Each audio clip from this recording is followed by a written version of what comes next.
नमस्कार विद्यार्थी मित्रांनो, स्वागत आहे आपलं यूट्यूब चॅनल BKMP स्टडीमध्ये। तर मित्रांनो, पशुधन विकास अधिकारीची जाहिरात आलेली आहे आणि खूप मोठी जाहिरात आलेली आहे।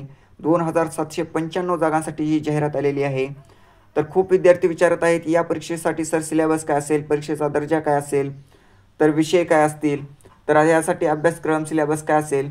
तर मित्रांनो, यासाठी सिलेबस येथे घेऊन आलेलो आहे तुमच्यासाठी। तर पहा यामध्ये, तर मित्रांनो व्हिडिओ शेवटपर्यंत पहा आणि चॅनलवरती नवीन असाल तर चॅनलला सबस्क्राईब करा आणि ही संपूर्ण तुम्हाला PDF पाहिजे असेल तर आपल्या टेलिग्राम चॅनलला जॉईन करा। तेथे तुम्हाला ही PDF मित्रांनो शेअर करत आहे। तर पहा, पशुधन विकास अधिकारी महाराष्ट्र पशुसंवर्धन सेवा गट अ। तर कोणत्याही परीक्षेचा मित्रांनो परीक्षा देत असताना त्या परीक्षेचा सिलेबस आपल्याला माहिती असणं खूप गरजेचं असतं, तरच आपण परीक्षेला मित्रांनो गेलं तर आपल्याला चांगले मार्क पडू शकतात। तर पहा, लाईव्ह स्टॉक डेव्हलपमेंट ऑफिसरची ही पोस्ट आहे, गट अ ची आहे, ग्रुप ए ची आहे मित्रांनो पोस्ट आहे। तर यामध्ये लेखी परीक्षा जी आहे ती 200 गुणांची असेल आणि मुलाखत जी आहे ती 50 गुणांची असेल। तर जाहिरातीमध्ये सरळ मित्रांनो सांगितलेलं आहे, अर्जाची संख्या जास्त आली तर मित्रांनो तुमची चाळणी परीक्षा होईल आणि मित्रांनो अर्जाची संख्या कमी आली तर थेट तुमची मुलाखत होईल, मुलाखतीद्वारे तुमची निवड केली जाईल। तर शक्यतो मित्रांनो अर्ज जास्त येण्याची शक्यता आहे, तर तुमची चाळणी परीक्षाही होईल आणि मुलाखतही होईल आणि दोन्ही झालं तर दोन्ही मिळून तुम्हाला जे आहे ते मित्रांनो 200 आणि प्लस दोन्हीचा मिळून तुमचा कट ऑफ लागेल। तर पहा मित्रांनो, परीक्षा योजना कशी असेल, तर यामध्ये विषय तुम्हाला असतील सामान्य ज्ञान आणि विषयाशी संबंधित घटक असतील। तर माध्यम, यामध्ये सामान्य ज्ञानचं जे माध्यम आहे प्रश्न विचारण्याचं, तर मराठी व इंग्रजीमध्ये प्रश्न असतील। तर विषयाशी संबंधित घटक जे आहे तर त्यामध्ये इंग्रजीमध्ये तुम्हाला प्रश्न विचारले जातील। तर प्रश्नसंख्या पहा, यामध्ये 100 गुणांची तुमचा पेपर होईल आणि गुण मित्रांनो तुम्हाला 200 असतील यासाठी। तर प्रश्नसंख्या यामध्ये 100 प्रश्नांची तुमची परीक्षा होईल आणि 200 गुण असतील। तर यामध्ये तुम्हाला कालावधी जो दिलेला आहे 1.5 तासाचा तुम्हाला कालावधी भेटेल आणि दर्जा, प्रश्न विचारायचा दर्जा जो असेल तो पदवीचा असेल आणि प्रश्नपत्रिकेचे स्वरूप म्हणजे मित्रांनो वस्तुनिष्ठ बहुपर्यायी असतील। तर नेक्स्ट पहा, तर नकारात्मक गुणदान, तर प्रत्येक चुकीच्या उत्तराकरिता 25% किंवा 1/4 एवढे गुण एकूण गुणांमधून वजा कमी करण्यात येतील। तर यावरून तुम्हाला लक्षात येतं निगेटिव्ह मार्किंग या एक्झामसाठी आहे। तर एखाद्या प्रश्नाचे उत्तर अनुत्तरित असेल तर अशा प्रकरणी नकारात्मक गुणांची पद्धत लागू असणार नाही।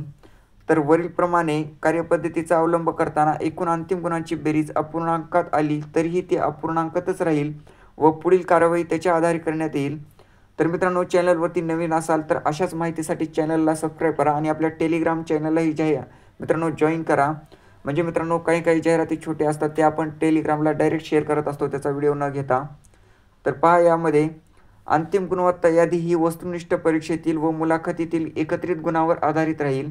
तर अभ्यासक्रम पहा, यासाठी मित्रांनो अभ्यासक्रम सामान्य ज्ञानचे जो सब्जेक्ट आहे, तर सामान्य ज्ञानमध्ये तुम्हाला काय विचारलं जाईल, तर यामध्ये तुम्हाला जागतिक तसेच भारतातील चालू घडामोडी विचारल्या जातील। तर चालू घडामोडीमध्ये मित्रांनो पहा, भारतातील व जगातील कशा असतील, तर त्यामध्ये राजकीय, औद्योगिक, आर्थिक, सामाजिक, शैक्षणिक, भौगोलिक, खगोलशास्त्रीय, सांस्कृतिक, वैज्ञानिक इत्यादी याचा मित्रांनो सामान्य ज्ञानामध्ये समावेश आहे चालू घडामोडीचा। आणि नंतर तुम्हाला माहितीचा अधिकार कायदा 2005 विचारला जाईल। तर मित्रांनो माहितीचा अधिकार 2005 तुम्हाला परफेक्ट करायचा आहे। हा मित्रांनो माहितीचा अधिकार कायदा जो आहे तो कोणत्याही परीक्षेमध्ये तुम्हाला विचारला जातो। तर या एक्झाममध्येही तुम्हाला बऱ्यापैकी मित्रांनो प्रश्न तुम्हाला दिसतील। तर मित्रांनो पहा, topic related the educational qualification, तर विषयाशी मित्रांनो संबंधित जो घटक आहे यामध्ये क्लिनिकल सब्जेक्ट, यामध्ये veterinary medicine, veterinary surgery and radiology, तर मित्रांनो असे हे सब्जेक्ट आहेत। तुम्हाला क्लिनिकल सब्जेक्टमध्ये हे घटक विचारले जातील। तर पहा, नंतरचा जो आहे पॅराक्लिनिकल सब्जेक्ट, यामध्ये वेटरनरी पॅथॉलॉजी, वेटरनरी पॅरासिटोलॉजी, तर मित्रांनो वेटरनरी मायक्रोबायोलॉजी असे घटक विचारले जातील, तेही तुम्ही डिटेलमध्ये पाहू शकता। तर पहा, नंतरचा जो मित्रांनो प्री क्लिनिकल सब्जेक्टमध्ये वेटरनरी ॲटोनॉमी, तर वेटरनरी सायकोलॉजी अँड बायोकेमिस्ट्री असे घटक विचारले जातील। तर ॲनिमल प्रोडक्शन, यामध्येही तुम्हाला मित्रांनो ही 4 घटक विचारले जातील। तर चांगली मित्रांनो जाहिरात निघालेली आहे, ज्या विद्यार्थ्यांची वेटरनरीमध्ये डिग्री झालेली आहे तर त्यांच्यासाठी एक चांगली संधी आहे. तर मित्रांनो नक्की तुम्ही फॉर्म भरा. आणि मित्रांनो एक्झामला जाते वेळेस हे मित्रांनो एक्झामची तयारी प्रिपरेशन एक्झामची करते वेळेस मित्रांनो हे तुम्हाला पूर्ण सिलेबस अभ्यासक्रम मित्रांनो अभ्यासायचा आहे. तुम्हाला संपूर्ण डिटेलमध्ये हा अभ्यासक्रम समोर ठेवूनच तुम्हाला एक्झामच्या तयारीला लागायचं आहे. तर मित्रांनो जर तुम्ही एक चॅनलवरती नवीन असाल तर चॅनलला सबस्क्राईब करा.